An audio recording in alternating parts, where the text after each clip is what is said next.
So good morning everyone. I welcome you all to the Concept YouTube channel. So let's discuss today's topics. 5 AM current affairs super series में. So this session is presented by me. My name is Saurabh Pandey. You all are aware कि UPSC CSC prelims 2021 का notification आ चुका है. आपके पास अभी भी मौका है क्योंकि समय ज़्यादा बचा नहीं है. तो यहाँ पे कई सारे कोर्सेज प्रीलिम्स स्पेसिफिक आज से ही लॉन्च हो रहे हैं, तो आप इसका हिस्सा बन सकते हैं. अनअकैडमी में जाना है और UPSC CSC सेलेक्ट करना, लिंक डिस्क्रिप्शन बॉक्स में दिया हुआ है. यूज़ द कोड SPLIVE जिससे अमाउंट आपका रिड्यूस हो जाएगा. और आप ये जो कोर्सेज हैं ये देख सकते हैं. जो मेरे कोर्सेज आएंगे कमिंग मंथ्स में वो भी आप देख सकते हैं अगर आप 1 ईयर या 2 ईयर्स का सब्सक्रिप्शन लेते हैं. फ्री टेस्ट सीरीज़ का भी आप पार्ट बन सकते हैं, जैसे इम्पल्स है जिसमें करंट अफेयर्स की सारी क्वेश्चंस आप प्रैक्टिस कर सकते हैं क्योंकि फ्री टेस्ट सीरीज़ है. GS की कंप्लीट टेस्ट सीरीज़ है राइज नाम से. सो ये भी आपके स्टार्ट हो चुके हैं. तो ये फ्री टेस्ट सीरीज़ है, इनको भी अनलॉक करने के लिए use the code SPLIVE. Unacademy combat का हिस्सा आप जरूर से बने. 14 मार्च 2021 को है 11 AM को. इसमें 60 क्वेश्चंस होंगे. अगर आप टॉप रैंक में आते हैं तो आपके पास मौका है स्कॉलरशिप जीतने का. मेरे द्वारा कई कोर्सेज हैं, जैसे आपका डेली करंट अफेयर्स का कोर्स होता है जो हर महीने लॉन्च होता है. इसके अलावा आपका ज्योग्राफी एनवायरनमेंट साइंस का कोर्स आएगा और एक कोर्स अभी एग्रीकल्चर ऑप्शनल का जल्द आने वाला है. तो ये सब कोर्सेज हैं, अपकमिंग कोर्सेज हैं, तो आप जुड़ सकते हैं अनअकैडमी से. शुरू करते हैं. पहला जो क्वेश्चन है, consider the following statement about quasars. They are very luminous object in far away very luminous objects in faraway galaxies that emit jets at radio frequencies only found in galaxies that have supermassive black hole which power these bright disks. They are formed by the energy emitted by material spiraling around the black hole right before being sucked into it. तो यहाँ पे C option देख लो 1, 2 and 3, और जो D option है that is 2 and 3. ये आपका जो टॉपिक है जिस पर बेस्ड ये प्रश्न है, डाउन टू अर्थ में पब्लिश अभी हाल में ही हुआ है. Most distant source of radio emission discovered hold clues about the ancient universe. अब देखो बहुत ऐसे यूनिक सी चीज़ें होती हैं. रेडियो एमिशन डिस्कवर किया गया है, जो जैसे कोई भी बॉडी है, सेलेंशियल बॉडीज़ प्रेजेंट है यूनिवर्स में, उनके द्वारा जो रेडियो एमिशन होता है उस रेडियो एमिशन को डिटेक्ट करना, और किन किन बॉडी से ये रेडियो एमिशंस हो रहे हैं, रेडियो फ्रिक्वेंसी को कई टेलीस्कोप्स भी ऑब्जर्व करते हैं. और यहाँ पे अगर देखा जाए सो क्वेसर को एक सोर्स माना गया है. तो ये जो क्वेसर्स हैं they are formed by energy emitted by material spiralling around the black hole. जैसे जो स्टार्स होते हैं, स्टार्स की अगर आप लाइफ की एवोल्यूशन की बात करो तो फिर ब्लैक होल आखिरी स्टेज बनता है. ब्लैक होल की जब हम बात करते हैं, न्यूट्रॉन स्टार या black hole, so black hole के अराउंड जो मटेरियल है उसकी एनर्जी से क्वेसर्स का फॉर्मेशन होता है. Only found in galaxies that have super massive, जो बहुत ही सुपर मैसिव ब्लैक होल है उसी में ये क्वेसर्स का फॉर्मेशन होता है. They are very luminous object, बहुत चमकीले हैं इन फारवे गैलेक्सीज जो कि रेडियो फ्रिक्वेंसी को एमिट भी करते हैं. सो ये जो रेडियो फ्रिक्वेंसी है, this radio frequency has been observed by the telescope. और फिर आपका जो ये रेडियो फ्रिक्वेंसी है इसको डिटेक्ट किया गया और कहा गया कि ये one of we can say कि बहुत ही जैसे इसमें लिखा भी है कि डिस्टेंट सोर्स, सबसे दूर का सोर्स है ये रेडियो फ्रिक्वेंसी का. ये पॉइंट आपका हाईलाइट किया जाए. दूसरा ये कहा गया कि हो सकता है कि जो एंशिएंट यूनिवर्स, अभी जो हम यूनिवर्स देख रहे हैं, इससे पहले का जो यूनिवर्स रहा होगा उसके बारे में भी हमको उससे जानकारी मिलेगी. तो तीनों स्टेटमेंट्स आपके सही हैं. आंसर है that is 1, 2 and 3. Consider the following statements. Humans' ability to regulate their body heat is dependent upon the temperature and humidity of the surrounding air. Humans have a core body temperature that stays relatively stable at 37 degrees Celsius, while our skin is warmer to allow heat to flow away from the inner body. If it is too humid, our body can't cool off by evaporating sweat, मतलब पसीना. तो यहाँ पे ये जो study आपकी आई है the guardian में है, the global heating pushes tropical region towards limit of human liveability. मतलब जो टेम्परेचर लगातार बढ़ रहा है, ह्यूमन की भी अडाप्टेशन की एक लिमिटेशंस है. सो वो अगर टेम्परेचर बढ़ता जाएगा तो it will be very difficult for humans to survive as well. तो यहाँ पे human ability to regulate their body heat is dependent upon the temperature and humidity. मतलब कितना अधिक टेम्परेचर बाहरी उसमें है, बाहरी एनवायरनमेंट में है, ह्यूमिडिटी कितनी है बाहरी एनवायरनमेंट में, वो चीज़ें उस पर काफ़ी अधिक निर्भर होता है कि हम अपनी बॉडी के टेम्परेचर को रेगुलेट कर सकते हैं कि नहीं कर सकते. Human have a core body temperature that stay relatively stable at 37 degree Celsius और 98.6 Fahrenheit, while our skin is cooler यहाँ पे वार्मर लिखा है, while our skin is cooler to allow heat to flow away from the inner body, मतलब cooler होता है इससे जो हमारी शरीर के अंदर की हीट है that it flow away from the inner body. तो यहाँ पे while our skin is cooler to allow heat to flow away from the inner body, अंदरूनी, क्योंकि हीट अगर बॉडी के अंदर जितना अधिक होगा तो हमारे बॉडी का जो एक रिक्वायर्ड टेम्परेचर है दैट विल बी अफेक्टेड। सो ये एक रोल आपका होता है, तो ये स्टेटमेंट आपका गलत हो जाता है। If it is too humid, अगर बहुत ज़्यादा बाहर ह्यूमिड है तो हमारी जो बॉडी है वो कूल नहीं हो सकती, स्किन, क्योंकि इवापोरेशन नहीं होगा, स्वेटिंग नहीं होगी अगर है ना। तो if it is too humid our body can't cool off by evaporating sweat. तो करेक्ट स्टेटमेंट अगर आप देखोगे तो that is B 1 and 3। Next देखते हैं, consider the following statements about UNESCO. United Nation Educational, Scientific and Cultural Organization. The agencies permanent headquarters are in Geneva, Switzerland.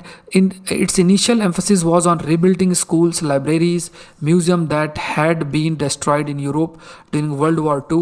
It was founded in 1945 as a successor to the League of Nations International Committee on Intellectual Cooperation। यहाँ पे आपको correct बताना है। So यहाँ पे this is related with United Nation Educational, Scientific and Cultural Organisation. अगर इसकी source की बात करो तो PIB की जो न्यूज़ है उस पर बेस्ड है, declaration of world heritage site by UNESCO. So यहाँ पे पहला जो स्टेटमेंट है, द एजेंसीज परमानेंट हेडक्वार्टर, ये आपका कहाँ पे, it's not in Geneva, it's in Paris, France. तो ये गलत हो गया। इनिशियल एम्फेसिस क्या है, बिल्डिंग स्कूल है, लाइब्रेरी, म्यूजियम, इनको बनाना जो वर्ल्ड वॉर 2 के समय डिस्ट्रॉय हो गए थे। इट वाज फाउंडेड इन 1945 में ये फाउंड किया गया था as the successor to the League of Nations International Committee on Intellectual Cooperation. Correct statement आपको बताना है, तो दिस स्टेटमेंट इज रॉन्ग। ये 2 स्टेटमेंट आपके सही हैं। The answer is D. Factual information है, पता होना चाहिए। नेक्स्ट देखते हैं, consider the following statement about stand up India scheme. It was launched on 5 अप्रैल 2016। अगर इसके सोर्स की बात करो तो ये द वीक मैगजीन पे पब्लिश हुआ। More than 81% women have benefited from stand up India scheme. Ministry of finance ministry ने इसको कहा। It was launched on 5 April 2016 to promote entrepreneurship at grass root level for economic empowerment and job creation. This scheme seeks to leverage the institutional credit structure to reach out to every sector of the people. Objective is to facilitate bank loans between rupees 10 lakh and rupees 1 crore to at least one scheduled caste or scheduled tribe borrower and at least one woman borrower per bank branch of scheduled commercial banks for setting up of greenfield enterprises. So यहाँ पे अगर देखा जाए ये जो second statement है, the scheme seeks to leverage the industrial credit structure to reach out to under served sector. Every sector नहीं है, जो अंडर सर्व्ड सेक्टर है, अंडर सर्व्ड सेक्टर्स हैं ऑफ द पीपल, जैसे schedule caste, schedule tribe, women entrepreneurs, इनके लिए ये किया गया है। ठीक है, इस स्कीम के तहत जो लोन दिया जाएगा। उसके बाद ये 5 अप्रैल 2016 को लॉन्च किया गया, promote entrepreneurship grass root level पे, इकोनॉमिक एम्पावरमेंट, जॉब क्रिएशन के लिए। ऑब्जेक्टिव क्या है, फैसिलिटेट करना बैंक लोन्स को 10 लाख से लेके 1 करोड़ तक to at least 1 schedule caste, schedule tribe borrowers, at least 1 women borrower per bank branch of schedule commercial bank for setting of green field enterprises. मतलब आप खुद से कोई इंफ्रास्ट्रक्चर डाल के बिजनेस शुरू करना चाह रहे हो। तो यहाँ पे ये स्टेटमेंट आपका गलत है, आंसर है that is B 1 and 3। Next देखते हैं, consider the following statement about the objective of command area development and water management programme. यहाँ भी अगर आप देखोगे तो ये PIB में अभी हाल में न्यूज़ पब्लिश हुई है, water crisis due to water exploitation. It is provisioned in CADWM scheme that micro irrigation shall cover at least 50% of the targeted command area of the project, operated by department of water resource, river development, Ganga rejuvenation. It was brought under Pradhan Mantri Krishi सिंचाई योजना, हर खेत को पानी 2015-16 onward. आपको correct statement बताना है। So यहाँ पे अगर आप देखोगे, consider the following statement about the objectives of command area development and water management programme. यहाँ पे फर्स्ट जो स्टेटमेंट है, it is provisioned in the इसमें प्रोविजनड है आपका कि that micro irrigation shall cover at least 50%, at least not 50%, it's 10% of the target command area of the project. तो ये यहाँ पे 10% कवर करना है। ठीक है, तो यहाँ पे जैसे objective of command area development and water management programme, mainly जो इरीगेशन फैसिलिटीज़ है उसको भी इंप्रूव करने की बात है। और माइक्रो इरीगेशन जो है, माइक्रो इरीगेशन का मतलब जैसे ड्रिप इरीगेशन है, स्प्रिंकलर इरीगेशन है, क्योंकि जो फ्लड इरीगेशन होता है उसमें काफ़ी अधिक पानी का वेस्ट होता है, मतलब खेत में पूरा पानी भर दिया तो सॉइल की फर्टिलिटी अफेक्ट होती है। ये सब चीज़ें हैं। तो इसके लिए आप माइक्रो इरीगेशन को प्रमोट करना और एटलीस्ट 10% ऑफ द टारगेट जो कमांड एरिया है जहाँ पे इरीगेशन आपको देखना उसमें 10% एटलीस्ट माइक्रो इरीगेशन होना चाहिए, ये स्टार्टिंग में इसका एम है। Operated by department of water resource, river और डेवलपमेंट एंड गंगा रिजुवेनेशन, ये स्टेटमेंट सही है। ब्रॉट अंडर प्रधानमंत्री कृषि सिंचाई योजना, हर खेत को पानी 2015-16 ऑनवर्ड्स। सो हर इस स्कीम के अंदर इसको लेकर आया गया।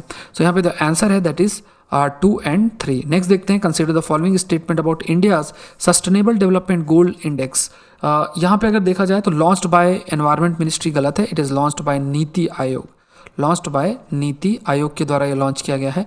It has become the primary tool for monitoring progress on sustainable development goals in the country.